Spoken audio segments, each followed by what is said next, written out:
Imaginen por un momento que en 1944, mientras el mundo celebraba el fin de la Segunda Guerra Mundial y muchos intelectuales abrazaban las promesas del socialismo, alguien pudiera predecir con precisión matemática que un país rico en petróleo como Venezuela terminaría en ruinas exactamente por seguir esas políticas que entonces parecían tan prometedoras. Imaginen que esa predicción no fuera una suposición vaga, sino una demostración lógica rigurosa basada en leyes económicas inmutables. Esa predicción existió, y la hice yo mismo en mis obras fundamentales, décadas antes de que Hugo Chávez siquiera naciera.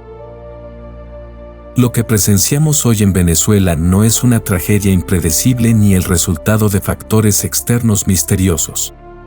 Es la manifestación exacta de lo que la praxeología, la lógica de la acción humana, demuestra que debe ocurrir cuando un gobierno intenta sustituir el cálculo económico del mercado por la planificación central. Cada escasez, cada cola para obtener alimentos básicos, cada éxodo masivo de venezolanos, cada colapso de servicios públicos, fue predicho con precisión en mis análisis sobre la imposibilidad lógica del socialismo. En los próximos minutos, les revelaré exactamente cómo mis teorías económicas, desarrolladas hace 8 décadas, predijeron paso a paso la destrucción sistemática de Venezuela.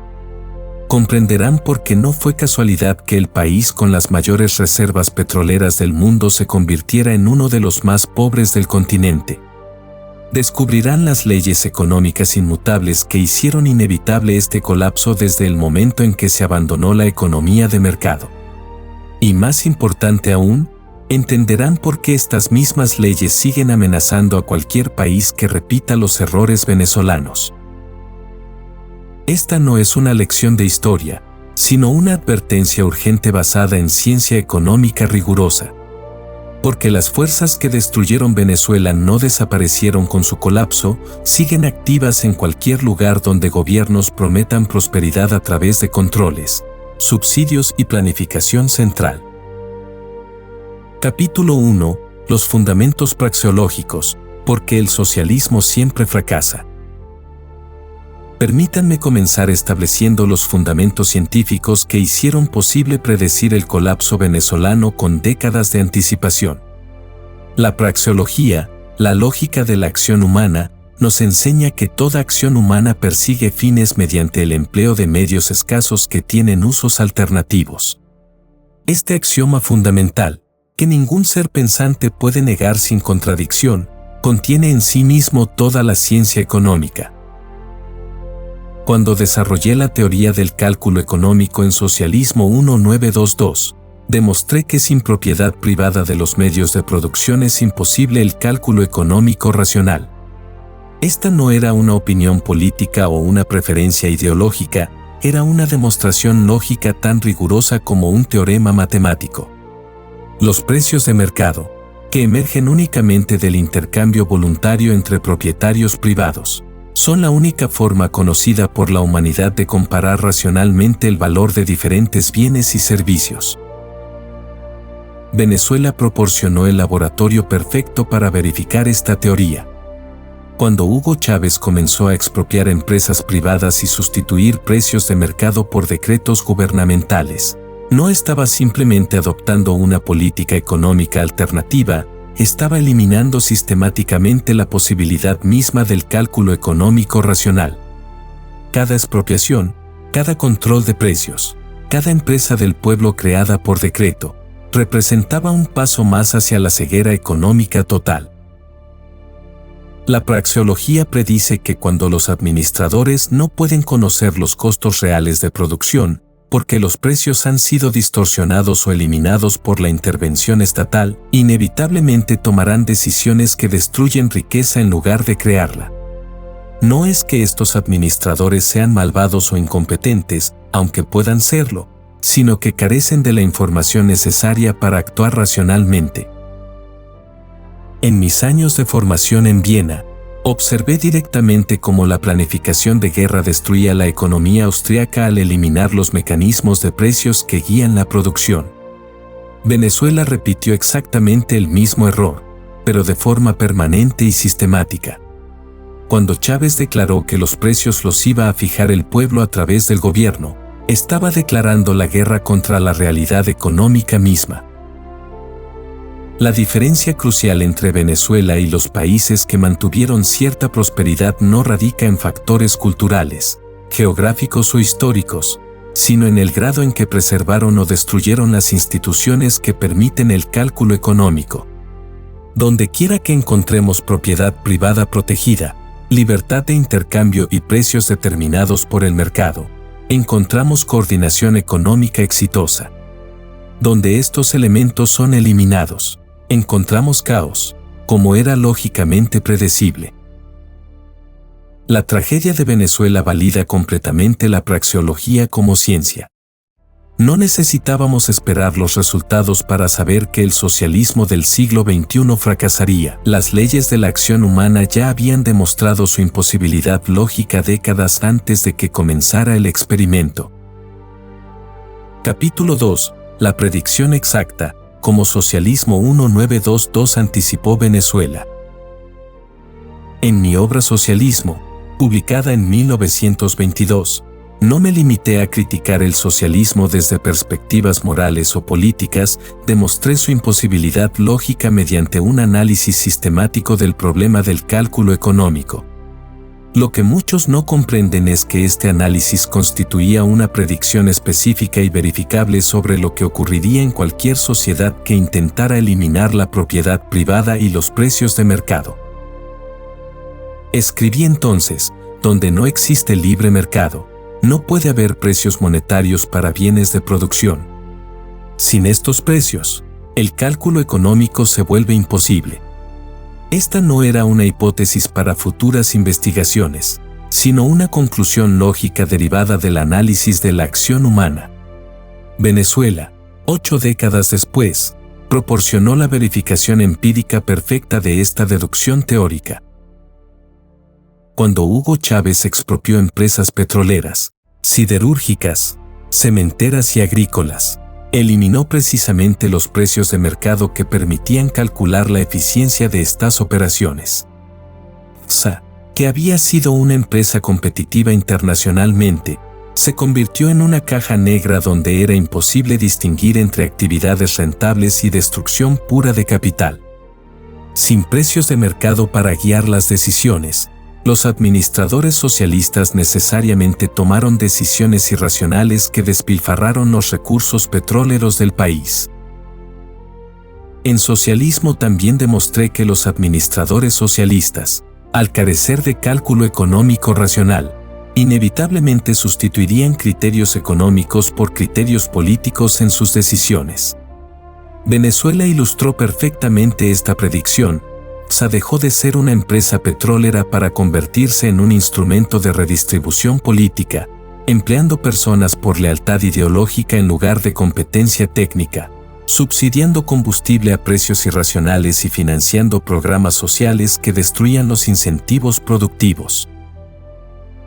Predije además que los administradores socialistas, al no poder calcular la rentabilidad real de sus operaciones, inevitablemente consumirían el capital existente sin reemplazarlo. Esto es exactamente lo que ocurrió con la infraestructura venezolana: refinerías, plantas eléctricas, carreteras y hospitales construidos durante décadas de economía de mercado fueron deteriorándose sin mantenimiento adecuado, porque los administradores socialistas carecían de la información necesaria para asignar recursos eficientemente a su conservación. También advertí que la imposibilidad del cálculo socialista forzaría a los gobiernos a implementar controles cada vez más severos para ocultar las consecuencias de sus errores. Venezuela siguió exactamente esta progresión. Comenzó con controles temporales de precios y cambio de divisas, que crearon escasez y mercados negros, lo que justificó controles aún más severos, culminando en un sistema de racionamiento y represión que habría sido impensable al inicio del proceso. La precisión de estas predicciones no representa clarividencia, sino la aplicación rigurosa de la lógica praxeológica. Las leyes de la acción humana son tan universales como las leyes de la física, operan independientemente de las intenciones de los actores políticos o las particularidades de cada país. Capítulo 3. La teoría austríaca del ciclo económico y el boom petrolero venezolano. La teoría austríaca del ciclo económico, que desarrollé basándome en los trabajos pioneros de von Bauer sobre la estructura temporal de la producción, proporciona la explicación más precisa del auge y colapso económico venezolano. Esta teoría demuestra cómo la expansión artificial del crédito distorsiona la estructura de producción, creando booms insostenibles que inevitablemente terminan en correcciones dolorosas. Venezuela experimentó el equivalente funcional de una expansión crediticia masiva a través de los ingresos petroleros extraordinarios del periodo 2004 a 2014. Estos ingresos, que no correspondían a aumentos reales de productividad interna, permitieron al gobierno chavista financiar una expansión artificial del consumo y la inversión que violaba completamente las relaciones normales entre ahorro, inversión y consumo. Observen cómo los espectadores de cualquier país pueden reconocer este patrón, cuando el dinero fácil, ya sea crédito barato o windfalls petroleros, fluye abundantemente en una economía. Se crea la ilusión de que las restricciones económicas normales han sido suspendidas. Los empresarios reciben señales distorsionadas que los llevan a iniciar proyectos que parecen rentables pero que en realidad consumen más recursos de los que producen.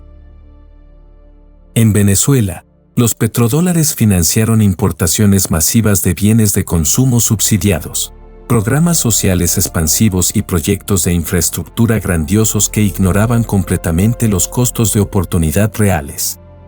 El gobierno actuaba como si los recursos fueran ilimitados, precisamente porque los altos precios petroleros ocultaban el hecho de que el país estaba consumiendo su capital en lugar de crearlo.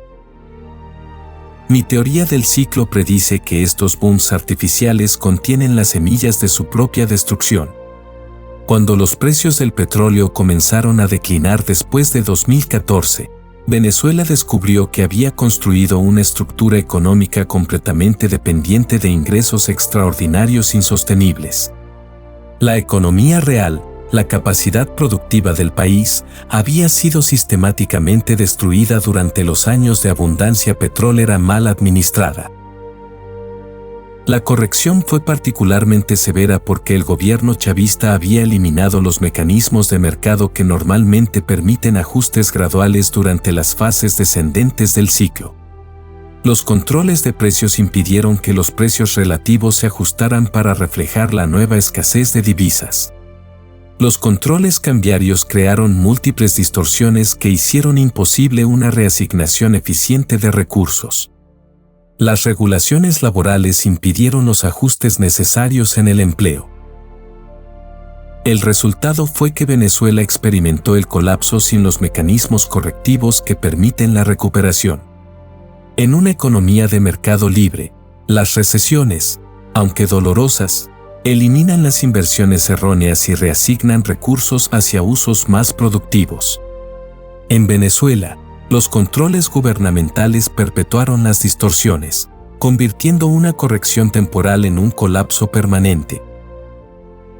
Esta aplicación de la teoría austríaca del ciclo al caso venezolano demuestra por qué los países ricos en recursos naturales frecuentemente experimentan la maldición de los recursos. No es el petróleo per se lo que causa problemas, sino la gestión estatista de los ingresos petroleros que distorsiona toda la estructura económica del país. Capítulo 4. La inflación como impuesto oculto, Venezuela y la destrucción monetaria. Mi teoría monetaria, desarrollada en la teoría del dinero y del crédito, demostró cómo la inflación funciona como un impuesto oculto que redistribuye riqueza de manera sistemática e injusta. Venezuela proporcionó la demostración más dramática de esta teoría en la historia económica reciente, mostrando cómo un gobierno puede destruir completamente una moneda y, con ella, los ahorros y el poder adquisitivo de toda una población.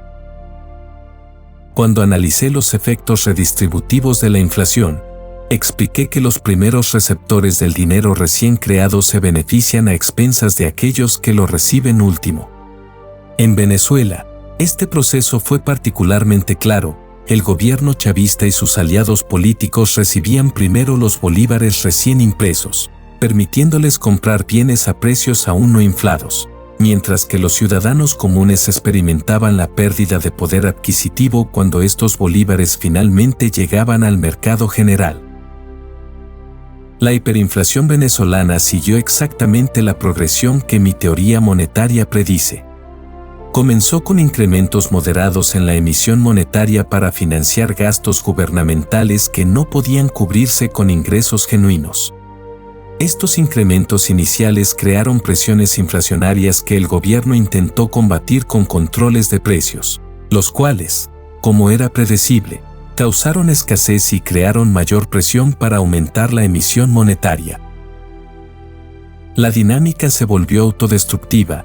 Cada ronda de controles de precios creaba nuevas distorsiones que requerían mayor gasto gubernamental para corregir, lo que a su vez requería mayor emisión monetaria, alimentando una espiral inflacionaria que terminó destruyendo completamente la moneda nacional. Para 2018, Venezuela experimentaba una de las hiperinflaciones más severas de la historia mundial, con precios duplicándose cada pocas semanas. Esta destrucción monetaria representó el equivalente a una confiscación masiva de ahorros. Ciudadanos que habían trabajado durante décadas para acumular ahorros en bolívares vieron evaporarse su patrimonio en cuestión de meses. Pensionados que habían contribuido toda su vida al sistema de seguridad social descubrieron que sus pensiones no alcanzaban para comprar un litro de leche. Esta no fue una consecuencia no intencionada, fue el resultado lógico inevitable de la política de inflación deliberada. Mi análisis también predijo que la hiperinflación eventualmente forzaría a la población a abandonar la moneda oficial en favor de alternativas más estables. Esto es exactamente lo que ocurrió en Venezuela, primero con la dolarización informal de facto, luego con el uso de divisas extranjeras para transacciones importantes, y finalmente con la adopción emergente de criptomonedas como formas de preservar valor ante la destrucción monetaria. La experiencia venezolana demuestra cómo la inflación, lejos de ser un fenómeno técnico complejo, es simplemente un método de financiamiento gubernamental que transfiere riqueza de los ciudadanos productivos al aparato estatal. Cada bolívar impreso representaba una porción de la riqueza de los venezolanos que se transfería al gobierno sin su consentimiento y sin compensación. Capítulo 5. Controles de precios y escasez, la predicción más verificada. En mis análisis sobre los efectos de los controles de precios, desarrollé lo que ahora reconocemos como una de las leyes económicas más verificadas de la historia. Cuando un gobierno establece precios máximos por debajo del precio de mercado, inevitablemente causa escasez del bien controlado. Venezuela proporcionó la demostración más dramática y completa de esta ley en la historia económica moderna. Cuando escribí sobre los controles de precios en Liberalismo y Acción Humana, no solo predije que causarían escasez, expliqué el mecanismo exacto por el cual esto ocurriría. Los precios de mercado coordinan las decisiones de millones de productores y consumidores, transmitiendo información sobre escasez relativa y dirigiendo recursos hacia sus usos más valorados. Cuando el gobierno reemplaza estos precios por decretos políticos, elimina esta coordinación esencial. La implementación de controles de precios en Venezuela siguió exactamente la progresión que mi teoría predice. Comenzó con productos básicos como alimentos y medicinas, supuestamente para proteger a los pobres. Inmediatamente, estos productos comenzaron a desaparecer de los estantes porque los precios controlados hicieron no rentable su producción e importación. Los productores reasignaron recursos hacia bienes no controlados, y los consumidores comenzaron a acumular productos escasos. Observen cómo cualquier ciudadano puede verificar esta secuencia. Cuando un gobierno anuncia que congelará el precio del arroz para proteger a los pobres, El resultado inevitable es que el arroz desaparece de las tiendas regulares y aparece en mercados negros a precios mucho más altos que los que habría alcanzado sin controles. Los pobres que supuestamente serían protegidos terminan sin acceso al producto o pagando precios de mercado negro superiores a los precios libres originales. Venezuela experimentó esta dinámica con cientos de productos simultáneamente. El gobierno chavista controló precios de alimentos básicos, medicinas, repuestos para automóviles, productos de higiene personal y virtualmente todo lo que consideraba esencial. El resultado fue la creación del sistema de escasez más completo que haya experimentado un país en tiempos de paz. La respuesta gubernamental siguió también el patrón que mi teoría predice. En lugar de reconocer que los controles causaban escasez, el gobierno culpó a especuladores y acaparadores, implementando controles aún más severos y castigos más duros. Esto creó el círculo vicioso que siempre surge de los controles de precios.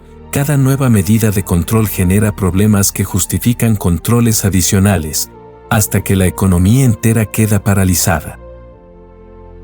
La escasez de alimentos básicos en Venezuela no fue causada por sequías, guerras o desastres naturales, fue el resultado directo y predecible de políticas que violaron las leyes básicas del intercambio económico.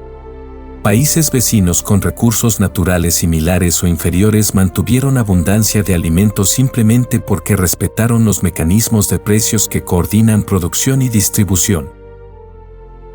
Esta verificación masiva de la teoría de controles de precios debería servir como advertencia permanente para cualquier gobierno tentado a proteger a sus ciudadanos mediante la fijación política de precios. Las leyes económicas operan independientemente de las intenciones políticas, violarlas garantiza resultados opuestos a los pretendidos. Capítulo 6. El colapso de la división del trabajo y la cooperación social. En Acción Humana, demostré cómo la cooperación social pacífica emerge espontáneamente a través de la división del trabajo basada en ventajas comparativas y coordinada por el sistema de precios. Venezuela proporcionó el ejemplo más claro de cómo las políticas socialistas destruyen sistemáticamente esta cooperación, llevando a la desintegración de la civilización misma. La división del trabajo es el fundamento de toda sociedad próspera. Permite que cada individuo se especialice en aquello que hace relativamente mejor, intercambiando los frutos de su especialización por los productos de la especialización de otros. Esta coordinación espontánea, que no requiere planificación central, es lo que permite que sociedades complejas mantengan a millones de personas con estándares de vida impensables para individuos aislados. En Venezuela, las políticas chavistas destruyeron sistemáticamente los incentivos que sostienen la división del trabajo. Las expropiaciones eliminaron la seguridad jurídica necesaria para inversiones a largo plazo. Los controles de precios hicieron no rentables muchas actividades productivas especializadas. Los controles cambiarios impidieron el comercio internacional que permite aprovechar ventajas comparativas globales. Las regulaciones laborales elevaron tanto el costo de emplear trabajadores que muchas empresas prefirieron cerrar antes que operar. El resultado fue una reversión hacia formas más primitivas de organización económica. Profesionales altamente capacitados emigraron masivamente, llevándose consigo el capital humano acumulado durante décadas. Empresas que habían desarrollado cadenas de suministro sofisticadas se desintegraron. Sectores enteros de la economía, desde la producción de alimentos hasta la manufactura, colapsaron porque las políticas gubernamentales hicieron imposible mantener la cooperación compleja que requieren. Observen cómo este proceso es reconocible universalmente cuando los gobiernos castigan el éxito empresarial mediante impuestos confiscatorios y regulaciones asfixiantes. Los empresarios más capaces emigran o abandonan la actividad productiva. Cuando penalizan la acumulación de capital, desaparece la inversión que sustenta empleos productivos. Cuando distorsionan los precios relativos, destruyen las señales que guían la especialización eficiente. Venezuela pasó de ser un país con una división del trabajo relativamente sofisticada, exportador de petróleo e importador de manufacturas y alimentos, a una economía de subsistencia donde cada familia debía resolver individualmente problemas que antes resolvía la cooperación social. Las colas para conseguir alimentos básicos, los apagones eléctricos, el colapso del sistema de salud, representan la desintegración de la cooperación social que sostiene la civilización moderna. Esta desintegración no fue un efecto colateral no intencionado de políticas con otros objetivos, fue la consecuencia lógica e inevitable de eliminar las instituciones que permiten la cooperación pacífica. La propiedad privada, los contratos ejecutables, la libertad de intercambio y los precios de mercado no son lujos dispensables sino precondiciones absolutas para cualquier sociedad que pretenda mantener a su población por encima del nivel de subsistencia. La experiencia venezolana demuestra que la civilización es mucho más frágil de lo que generalmente reconocemos, y que las políticas que atacan sus fundamentos institucionales pueden destruir en pocos años lo que tomó décadas construir. Capítulo 7. Lecciones para Latinoamérica. ¿Por qué otros países están en peligro? La tragedia venezolana no representa un caso único de mala suerte o circunstancias excepcionales, ilustra el funcionamiento de leyes económicas universales que amenazan a cualquier país que adopte políticas similares. Otros países latinoamericanos muestran síntomas preocupantes que sugieren vulnerabilidad a dinámicas similares. Y es urgente que comprendan las lecciones científicas que emergen del colapso venezolano.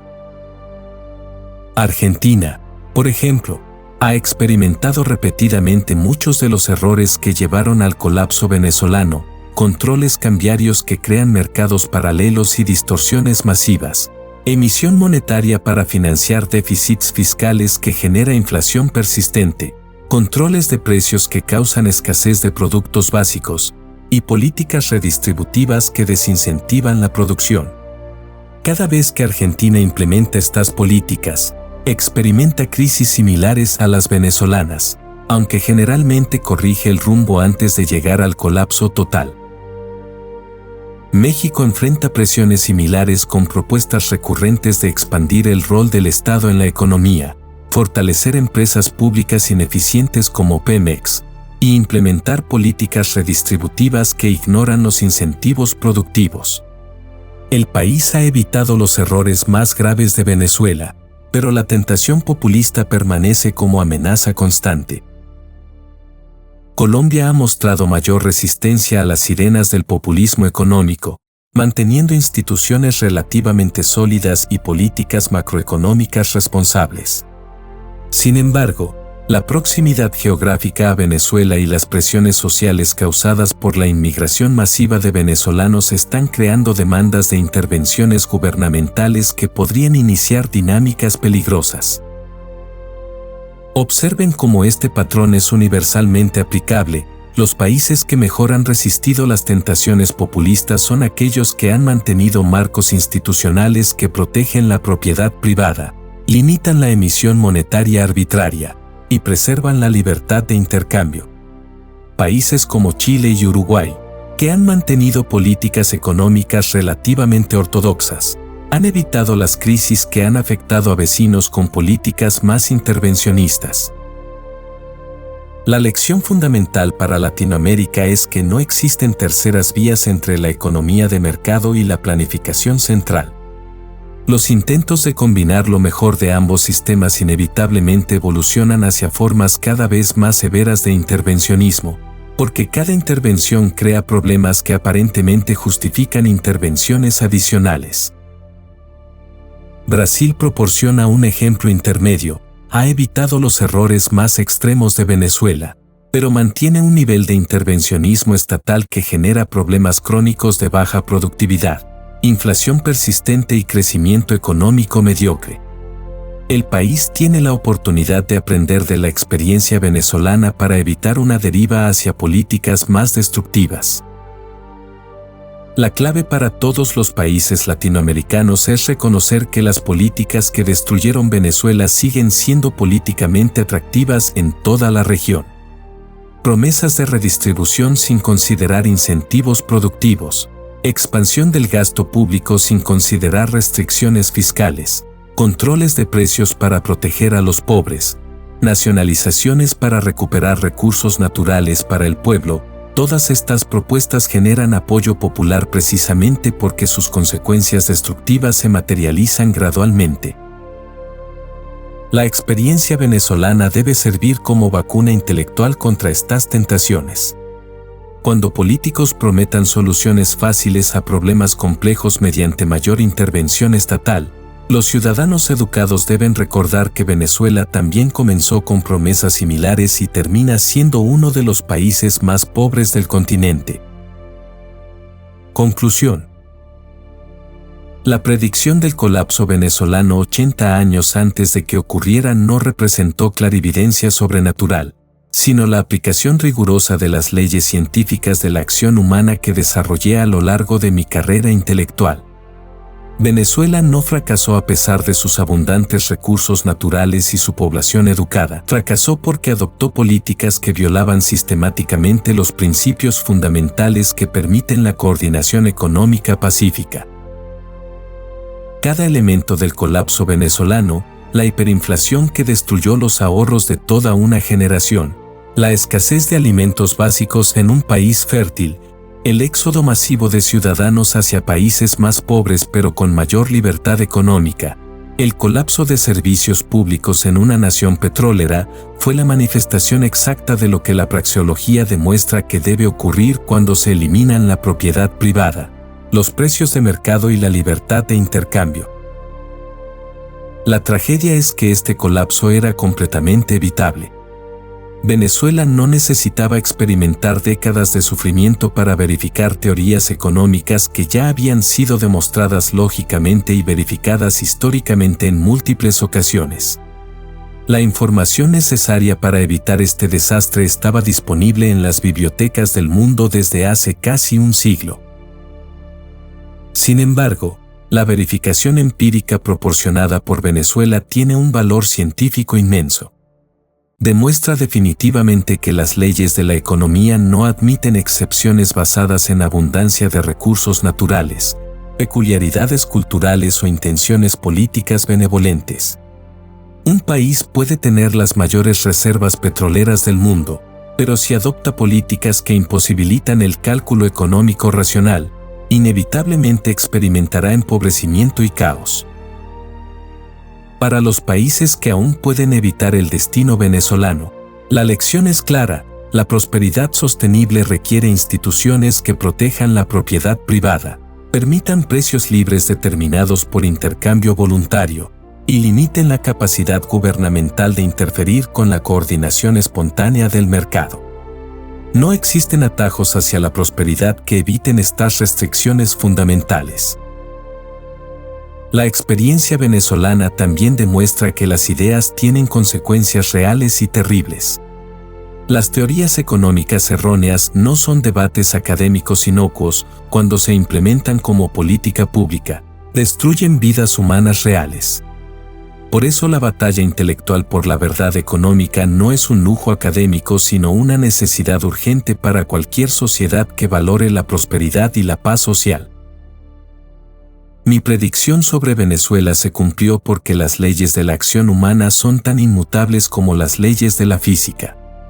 Estas mismas leyes siguen operando hoy, y seguirán amenazando la prosperidad de cualquier país que las ignore.